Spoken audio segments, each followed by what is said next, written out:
Christine Reyes inulan ng batikos matapos ang pagsabayin ang post ng pakikiramay kay Barbie Hsu at pag-celebrate ng kanyang birthday. Pero bago ang lahat, kung ikaw ay bago sa aking channel, huwag kalimutan na mag-subscribe at i-click ang notification bell for more trending news.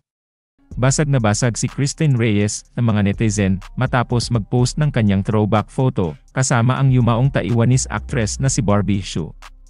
Nag-post si Christine bilang pakikiramay sa pagpanaw ni Barbie, o mas kilala sa Pilipinas bilang si Shanchai, kamakailan. Ang sikat na Taiwanese actress na si Barbie Hsu, o mas nakilala sa buong mundo sa kanyang papel bilang si Shanchai sa tanyag na seryen Meteor Garden, ay pumanaw sa edad na 48. Ang malungkot na balitang ito ay kinumpirma ng kanyang kapatid na si Di Hsu sa pamamagitan ng pahayag na ibinahagi ng kanyang agent. Narito ang nakasaan sa statement na inilabas sa media ng kanyang kapatid. And the dearest and most kind-hearted sister, Barbie Hsu, died of influenza-induced pneumonia and unfortunately left us. Ang hindi inaasahang karamdaman na ito, ang naging sanhi ng kanyang pagkasawi sa mga oras na nagdiriwang ng Chinese New Year. Samantala, hindi nagustuhan ng mga Filipino fans ni Barbie ang ginawang pakikiramay ni Christine sa pagkamatay ng Meteor Garden star. Nag-post si Christine sa kanyang Facebook account ng lumang litrato nila ni Barbie, na magkasama kung saan nagpahayag siya ng pagdadalamhati sa biglang pagpanaw nito dahil sa pneumonia. Pero nabash nga siya ng bonggang-bongga dahil sinundan niya ito ng pagbati sa sarili para sa kanyang 36th birthday. Rest in peace our childhood favorite, ang simulang post ni Christine. Also, happy 36th birthday sa akin ngayon araw na to, dugtong ng actress.